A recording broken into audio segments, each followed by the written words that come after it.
Okay, mungire enjawulo mbabuuzako buli omu gyasinzidde okubeera nga ate agoberera. Assalamu alaikum warahmatullahi wabarakatuh. Eri bannaffe abayisiraamu kasubire buli kimu kitambula bulungi side ezeeyo. Abatali bayisiraamu of course namwe nyongera okubeera nga ate mbabuuzako nti mukama waffe oba Yesu yeebazibwe. Fadi Project gemanya era nga video tandikala kubeera nga ate ogintera kachiko likinga ate sharingirako abalala comment section always be open oba ina ka comment ko wansi awo aduka emisende no beera nga ate okasuulawo ne tubeera nga of course tuwuliziganya ku biki ebeera bigenda maaso ba of course bibirogo no kubeera nga ate olaba mu video amawulire genina mawulire semalungi n'akamu era nga presidential advisor omukyala amanyikidwa nga Jeno oba Jennifer Fulufiga. Omukyala oyo era nga akolera wali ku TV amanyikidwa nga Salt Media ey'omusumba Pastor Aloysius Bujingo bana yaguddemu ekirwadde ekikambwe era nga kusinzira abantu batandise okubeera nga tebogera baga nti Fulufiga ayina gye yasobola okubeera nga ate agenda keeyo akabaga akamu n'abako ebyokulya bye yalidde era nga byamuviriddeko obuzibu okubeera nga temuna bamuddusa ebeera nga te bamuwa ekitanda era nga embeera tenakubeera nga ate eterera ate abalala bagamba nti Jennifer Fulufiga yandibanga ali lubuto mbu Jennifer Fulufiga yandibanga mbu ali lubuto naye nga olubuto mulowooza lwani abaana basinga ku TikTok aba ku social media ez'enjawulo bagamba nti olubuto lwandibanga mbu lwa Haji bana ebintu ebyo si byange era nga nja kubeera nga tebibatirawo mu maaso awo mbere nga te mulaba biki ebigenda mu maaso side ezo naye nga Jennifer Fulufiga amuwe nabe n'abafaani be tekigaana kubeera nga ate omuyisaamuko musaala ademu okubeera nga ate atereera ddala abeere nga ate munaye addamu obeere nga ate atambuza emirimu gye egimusasuza mugitegeera bulungi egimusasuza. So omukyala yoyo Jennifer Fulufiga nga kujjeewo Jennifer Fulufiga bannange ekiri mu America kitabuse ekiri mu America ebintu bitabuse ekiri Canada ebintu bidala nnyo ekiri ku ddungu ate lyeddungu bidala nnyo bannaye omusajja yagenda nabeera nga ate ayisa amnesty omwaka ogwa 2024 agamba nti abawadde emyezi 3 senga emyezi egy'esatu Katonda akuvaamu nogibeera nga tegikusanga ku ddungu awo nga viza yaggwako dda ng'oli eyo oganye okubeera nga te odde wammwe ekinaaba kiddako onambuulira era nga abaana bangi nnyo okusinziira ku posti zesobola okubeera nga tenfuna abaana bangi nnyo bakwatiddwa abaana bangi nnyo bali mu makomera era nga neyasembyeyo yabadde Munnayuganda yafiiridde mu kkomera era nga of course nja kubeera nga te mbawa details ku nsonga eyo nja kubeera nga te mbakolerawo video ey'enjawulo ku nsonga ezo kakati ekiriwo sawa eno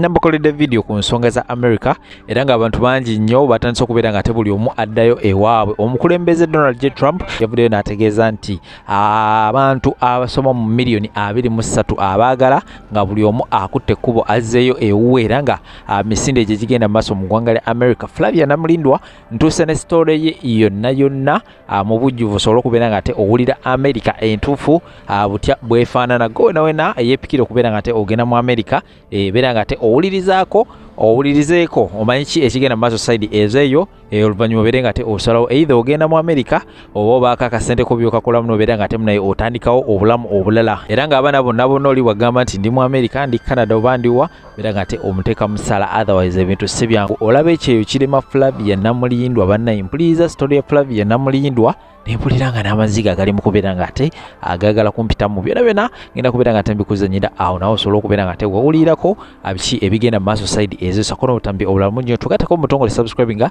ka notification bell kakoneko kajja kubeera nga tekaku alatinga alwenda bandese video awo nti kakati agano ge galiwo side ezeno kumala mawulire amala mangi nyo temuvaawo. Hello Abannayuganda muli mutya? Kansubire mwasibye bulungi era nga muli bulungi nzuno nzize nga bulijjo kyabula kutakomba kali lugambo ali ku wanted list akati mbaleetedde olwa Flavia Namulindwa woman MP2B. Ekisooka kya byonna Flavia Namulindwa tabalimba mbunno yabaddaawo ne yeerowooza mbunno akwate ekkubo ave mu America Promised Land akomewo Uganda okwesimbawo okurepresentinga abantu be. Flavia Namulindwa America yamulemye. Flavia America emuleme etya part 1 enembozi egenda okubeera mu parts 1 2 3 4 ndoza up to 6 munange kasodde olwatuuka fuula nga Kampala ng'emulema yayinayo bambi omwana w'omu nga she's a single mother nga anoonya visa nga akwata kubo agenda mu America. Bwe yagenda mu America yatuukira wa Donizera mwena mujjukira Unfortunately era ng'omuntu ow'ebisiraani nga covid etandika fuula nga atuula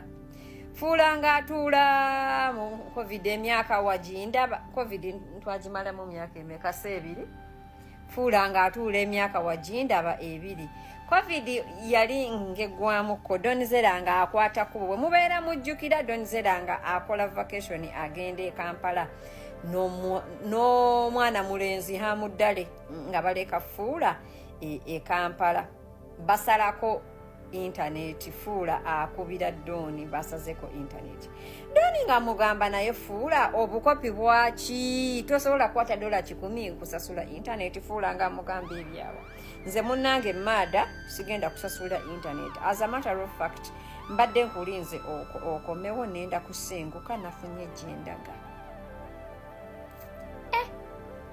Donizera yali yakaddayo nga wayitawo ennaku 2 fuula nga akwate kubo nga asenguka mu mbuuze gwe kasodde fuula nga alagawa nga agenda mu bufumbo fuula nga agenda afumbirwa musajja oyo musiraamu amannya ge ngerabiddemu nnyo naye nga his commonly known as Haji nenda komawo n'erinnya eryokubiri mu part 2 fuula munnange Haji nga amupangisiriza muzigo Haji musajja mufumbo alina abaana nga badonizera n'oyo hamudalingi nga bagamba fuula oyo musajja gwoliko ng'oli kanamba kafu musajja nga kafumisi never advise omukazi ayimye fuula nga bagamba labanno baneeno muli baluuza mumaze mu Amerika emyaka n'emyaka you just feel munnange fuula nga akwata kubo nga agenda omusajja nga amaze okukola ki omupasula omusajja oyo amannya ge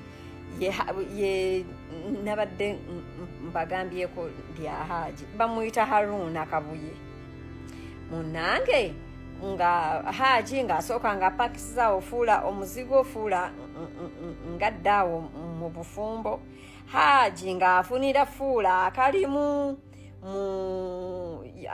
there is a friend of Haji nga alina some accounting office like bano abantu abafiling emisolo fuula nga bamufunirawo omulimu as a secretary fuula nga atuula atandika okukola ki okukalabya nga atandika okukola awo nga wajja ddiiru eya ssente za covid.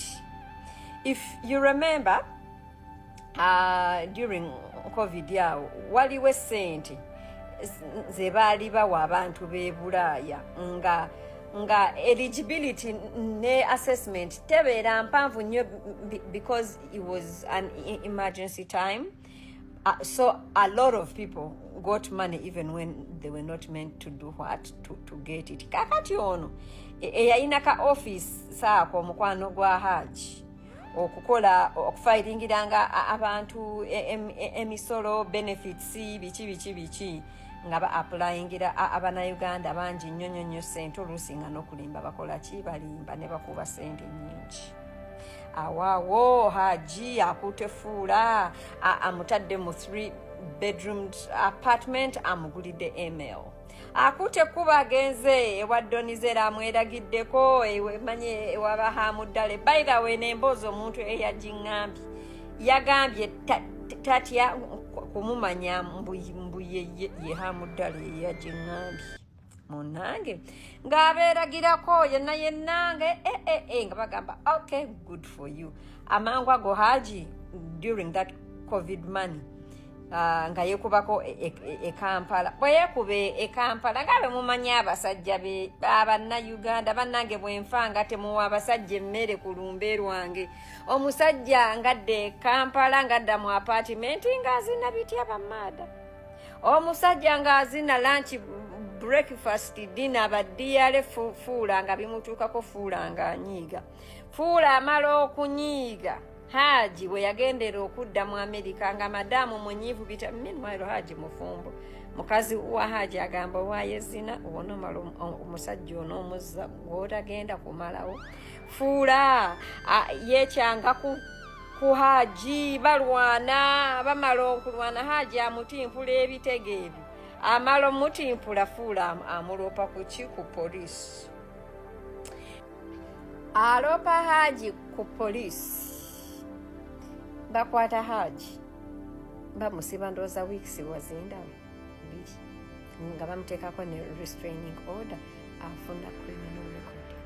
Meanwhile saagala mbeerabize nti at this point haji yali yakazaala mufuula abaana abo 3 oba yamuzaalangamu buli mwaka nze naawe abaana abo ate nga fuula okuva e Kampala yajja n'olubuto kati fuula n'abanga ku Amerika aliko n'abaana abo 4 e Kampala fuula alina omwana era gwe yalekayo be baana abo nga bamala okusiba haji nga ava mu kkomera haji nga awera nkolokooto ng'agamba omukazi oyo nantekako criminal record nandoopa baddiya ne mulaba okwezi n'ebitawooma nabagamba munange kasodde gwampuliriza haji bamala omusumulula ng'akwata kkubo yeekubako wa e Kampala ndooza munnange okunaabako ku kyogero nga fuula nga abeeraawo bafunye issues ne haji. Meanwhile nga baggulawo an investigation okusesemyanga abantu abalya ssente za covid nga mu butali butuufu. It came out nga gaayo oyo Flavia bwe yakolanga nga yafuna ssente kale yakola a covid funds fraud era guy nga aka business ke nga bakagala. Actually that guy had to pay back an amount of $1.8 million. Nenda biba mpostingirawo mu birabe munange nga company nga bajigalawo ka business nga bakagalawo fuula nga abeera waka unemployed. Ebizibu bya fuula wona nti bitandika. Haji yali ava e Kampala wali nga agenda yali yaddayo n'abaana bafuula bonna abaana 4 duli amale atuukeyo adde mu bwenzi yali yagenda n'abaana bafuula 4 haji akomawo n'abaana nga ne fuula tamugambye nga abaleeta bonna okuva e Kampala nga bamusuulirawo. Mukazi watufuula ali awo talina mulimu. Haji yamwenkyangirako ng'asooka avamu eri 3-bedroom apartment ngadda mu 2-bedroom apartment. Meanwhile fuula yali yafayiringa empapula ezo eza marriage ku munyaga black American oba mu Jamaica waneeno mu US. Era haji yali yakola ki yamumufunira nga manyi mbuno olusi empapula z'obufumbo nazo olusi nzirwawo bitambula eno fuula bwali mu kooti back and forth manya haji manya yakamuzaalamu ate abaana 4 ate abaana bayina taata manya ga haji ate ofumbiddwa omunyaga ate oli mu kooti n'omusajja omulala omuyita patnawo akutimpula emiggo omufilingako restraining order and a pool of other cases because waliwo case nga fuula abanja haji 14. Meanwhile gwe kasodde andaba haji nga atalina mulimu. Haji omulimu gwe atunda makanzu ku Amerika.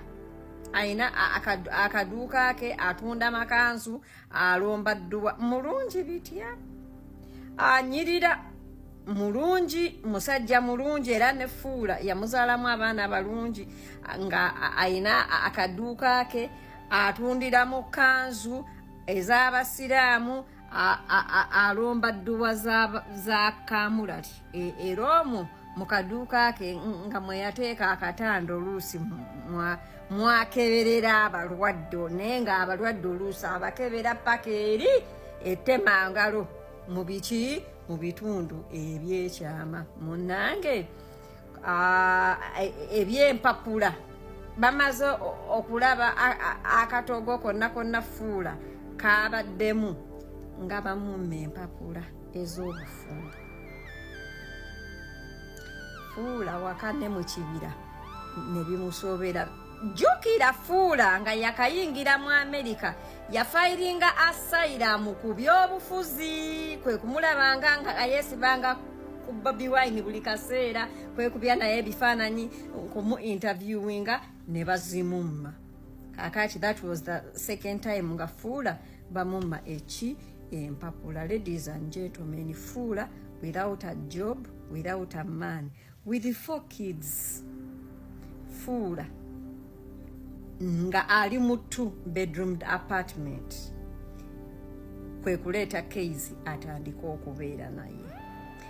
Abeera ne Keizi n'aleeta ate omuvubuka omulala nga just to cut on those costs munnange and expenses of living. Munnange Fuula akwata Keizi amuleeta batandike okubeera bombi. Meanwhile aleeta Keizi okubeera waawo, aleeta omuvubuka omulala. Jjukira bali mu 2-bedroom. Fuula alina abaana wabanda babana.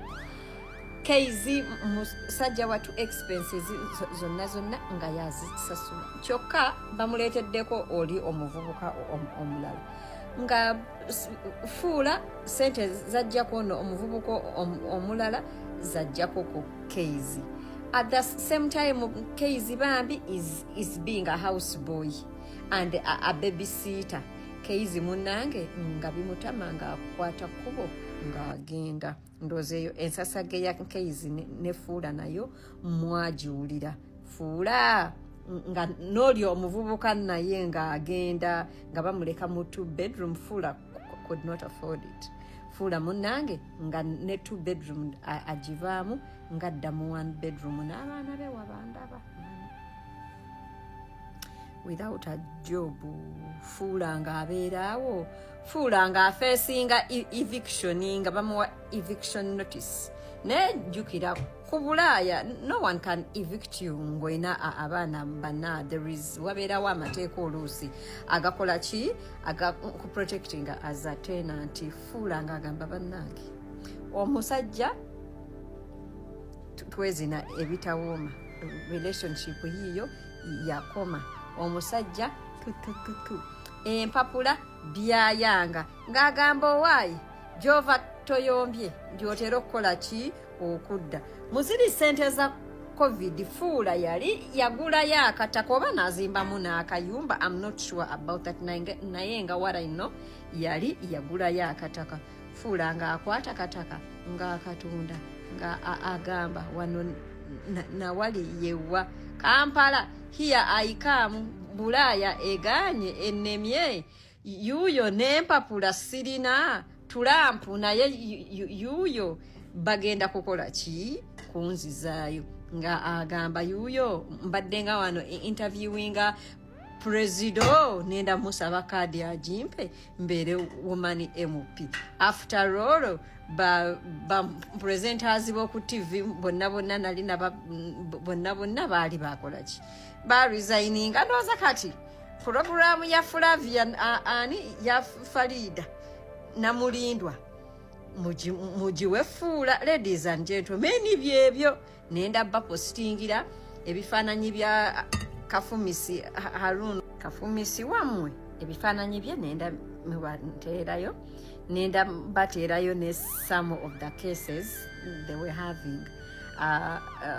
The screenshots include the restraining order on Haruna, the fraud money is a COVID, emisango gye yaloopa Haruna nga mubanja, ezo esente zalyoba 5,000 oba 10,000 nkebyo.